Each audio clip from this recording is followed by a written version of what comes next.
Hello mga guys, good morning. Gising na si Jinjin kasi mag-practice sila ngayon ng sayaw.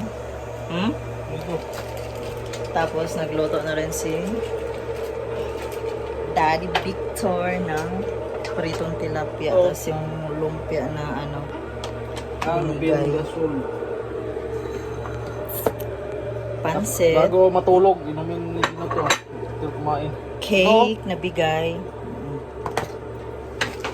Lalam yun, Jing. And then, tinulang chicken. Maliligo na ang Jinjin. Ano ba yan? Di na siguro magdala ng ng bag. Lang. Practice mo nga, pigit. Ha? Sarap? Ala, exam pala namin ngayon. Mamaya. Exam na lang. Pinahatid ko na si Jinjin kay daddy niya. Silang dalawa ni Kuya Jik-Jik. Malapit lang naman yung school eh. Andun lang sa likod mga guys. Sa unahan konti. Tapos hindi ang dala lang ni Jinjin na yung bagbag niya yung lagay ng baon. Kasi hindi sila magdadala ngayon ng school bag. Ay mag-practice lang sila ng sayaw. Tapos maya sunduin din. And then pagdating ni Daddy Victor is kakain na kami. 'Di ba? Ang sarap ng aming ulam. Char. Thank you, Lord. Thank you so much, Lord God. May hugasin kami. Dahil may pagkain na naman kami.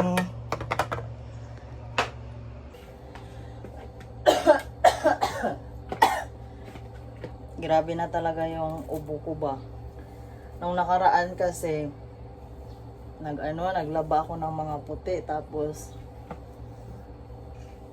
ako allergy kasi ako sa mga guys, sa Zondrox, sa chlorine, mga ganun. Parang pumasok sa baga ko yung nalanghap ko yung yung Zondrox.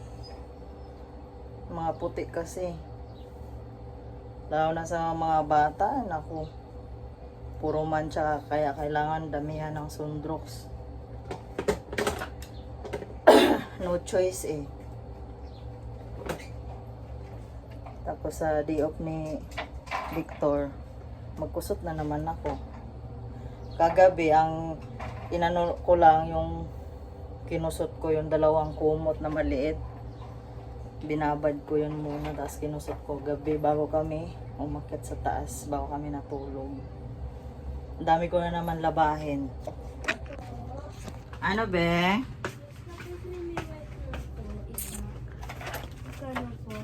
$16.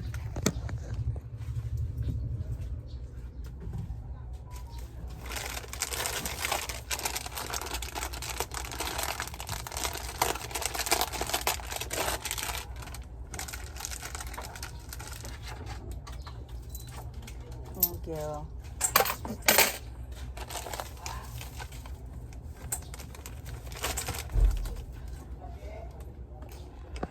Nung mga guys, nung ba yan tawag nun? Kailan ba yun? Sabado yung birthday ni Victor. Nagsarado kami, tapos nagsarado kami noon, diba? Tapos gabi na kami nakauwi. Tapos kahapon nagbukas ako. Buti na lang talaga bumawi sa benta doon nung Sabado na nagsarado. Tapos kahapon, ayun, bumawi-bawi siya. Kaya thank you Lord talaga. Andiyan na sila Victor. Mag-eating na kami.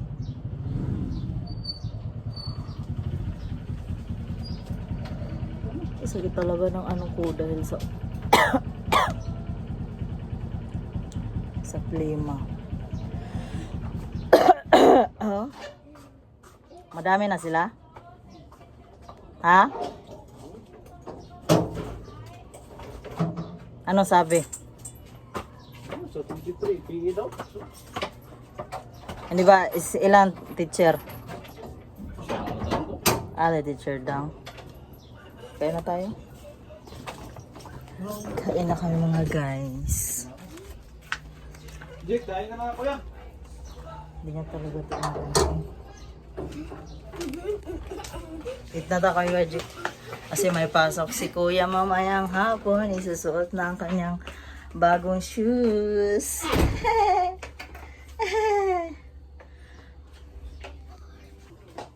Malambot na? Ano talaga siya, maraming mantika. Siyempre. Bakit pag nagluto ka, di mo man dahil mantika? Kawal yan eh. Kahit na. Taba sa mga bilyan na. Nung natapon ako sa yung ano, hindi ko sinasa. Yung kahapon sa mga, hindi mo sinawa yan. Ay, ang taba. Tika yan.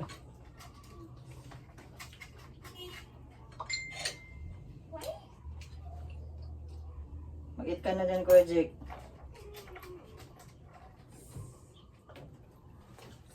Suka na ano.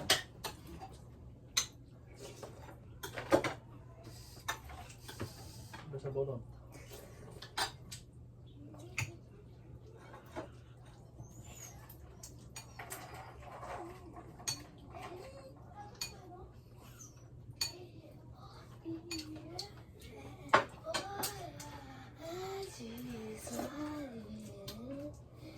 Eat ka na doon.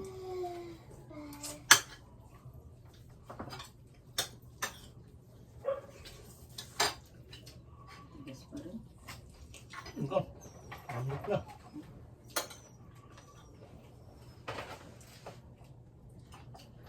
Ambot ako.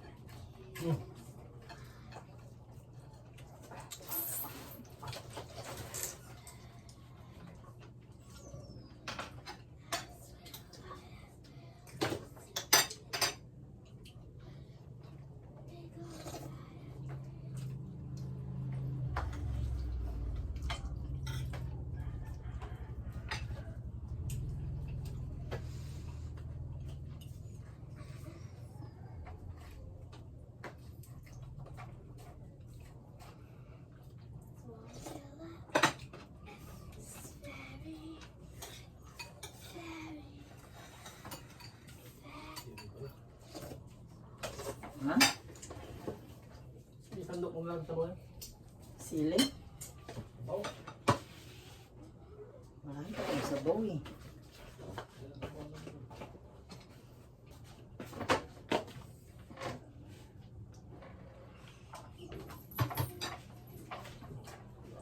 Kain tayo ninyo mga guys. Ha? Bugayan mo. Uwak ka mo. Siyempre.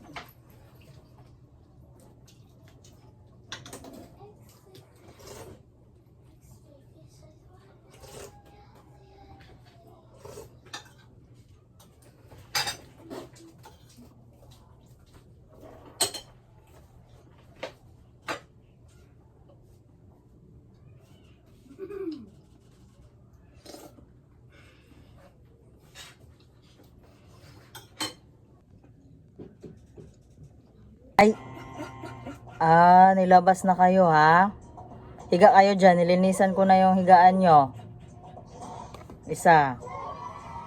Daming langaw. So ngayon guys, tapos na kami kumain. Tapos na rin ako maghugas ng mga pinagkainan namin. And then ngayon ay inom naman ako ng kape ko. Tapos mamaya pa siguro yun uuwi sila Jinjin, nag-practice sila ng sayaw kasi sa 20 sa Biyernes ba yun 23 ano na sila, sasayaw sila doon sa barangay, dito sa barangay namin. Nag-chat ako doon sa nanay ng kaklase niya, wala pa naman daw, baka mamaya pa yun mga 11:30. Ipasabay ko na lang din pala siya. Kasi yung uwi naman, dadaan din naman sila dito. Isa! Ay! Baba.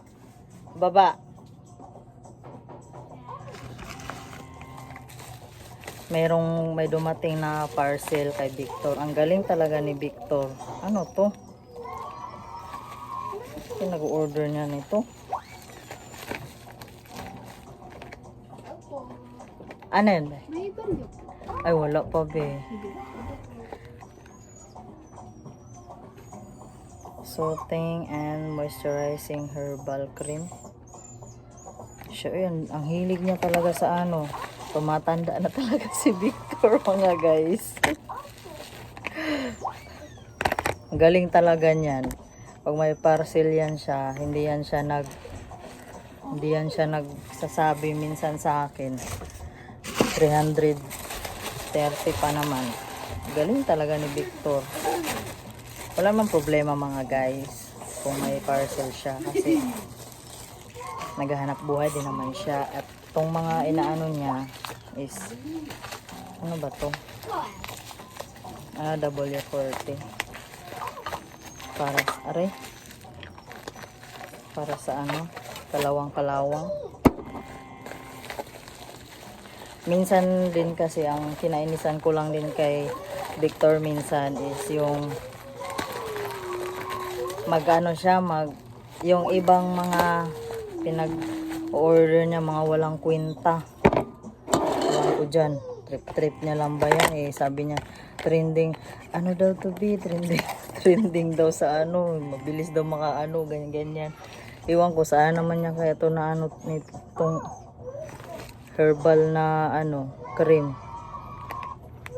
Saan gawa to?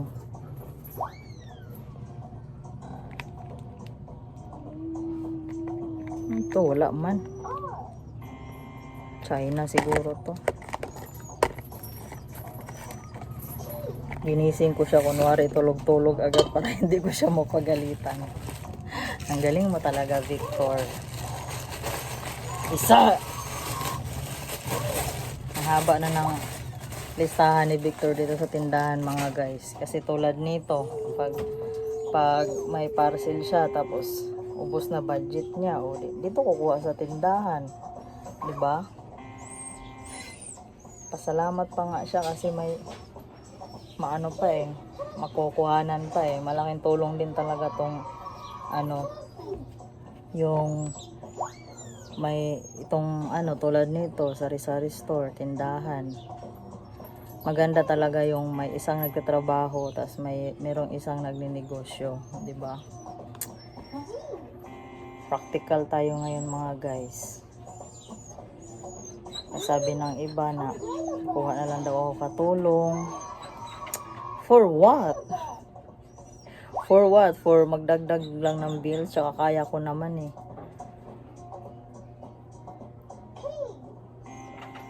Kaya ko, kakayanin namin dahil binuo namin tong pamilya. Char. Kapit tayo mga guys. Lunes na lunes, ang boring.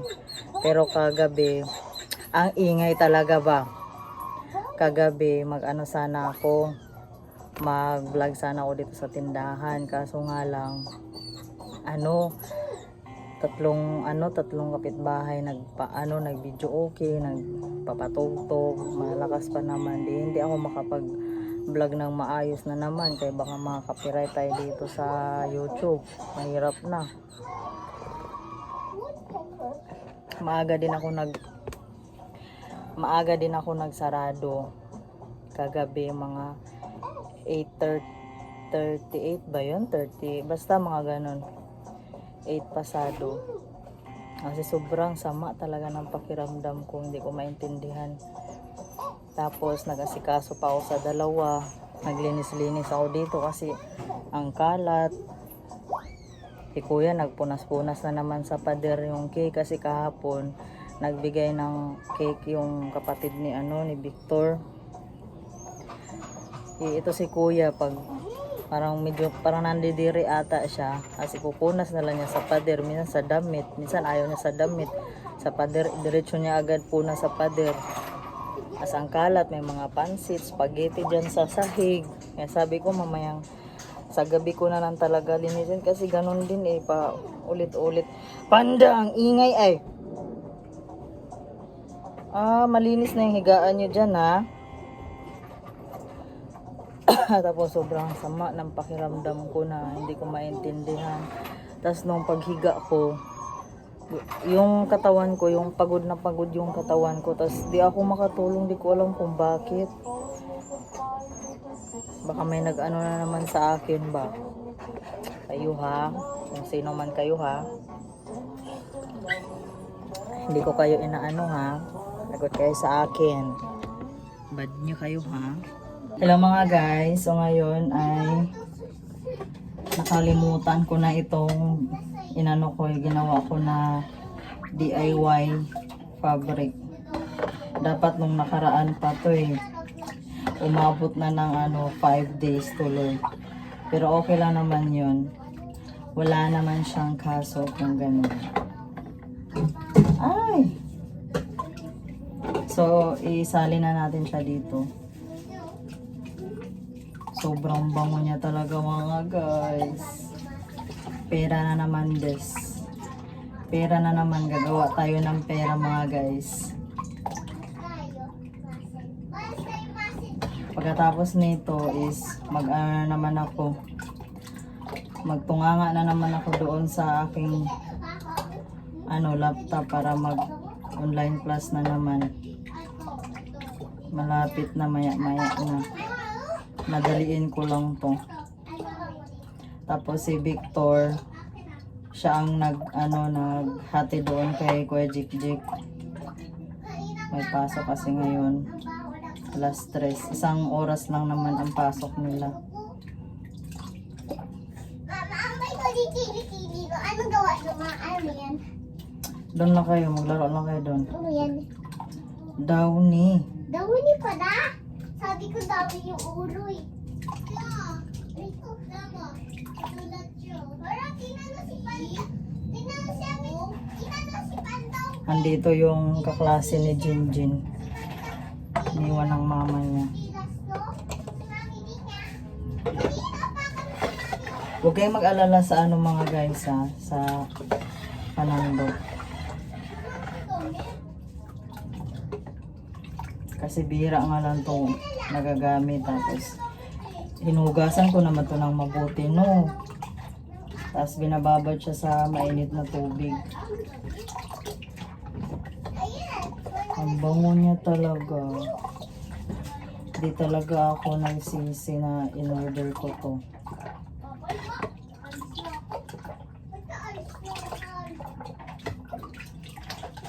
Alis ka. Yung kasi alis ka eh.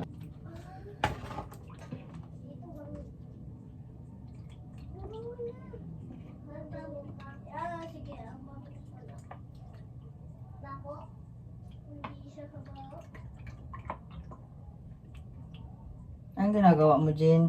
Kabaho lang. Dua. Sila. Tapos na ako mga guys. Maglagay sa lagayan. Nakagawa ako ng 5 liters. Tapos, itong 4. Ito ang ibibenta ko.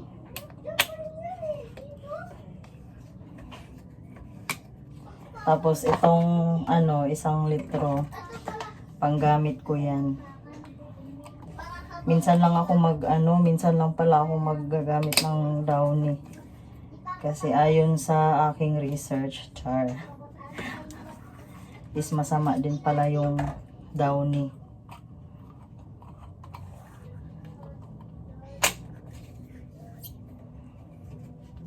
Iba na talaga ang panahon ngayon mga guys, no? No mga guys. Sobrang hagardo birzosa ako na.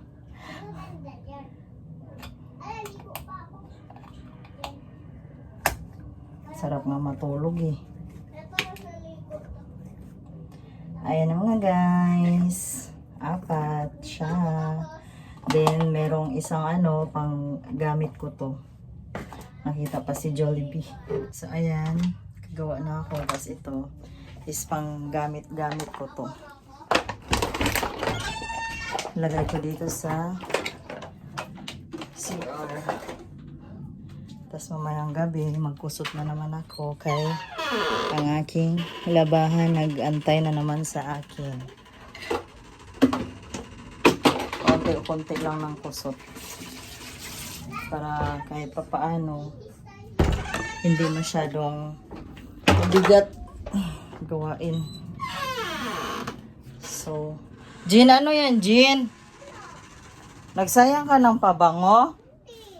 Ay, saan yan? Ay, hinampak ka. Ito ang hinanap. Ninggara ka, Jean? Ito ang hinanap ko, ha?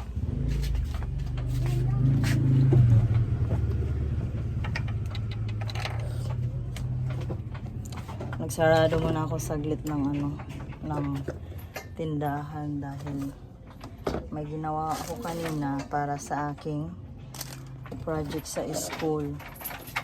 May pinapagawa si sir. Tapos sobrang init din dito, nainitan yung paninda. Nagkalat-kalat kaya naman dyan, Jean.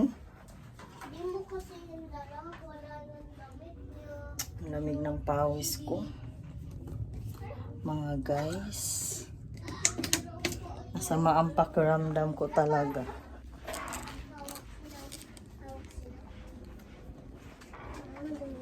Ang sira ang paya. Hindi ka na marunong. Uy, sira pa ang paya. Ay! Ang lugsot na siya. Ang dami na po sira pa ah. Ang dami talaga yung sira. Grabe kasi. Grabe ka daw. Ang grabe ni Kami. So, mag-open na naman ako ng tindahan. Mali, yan. Ganyan yan. Hindi siya katami. Sana Dami na naman kalat.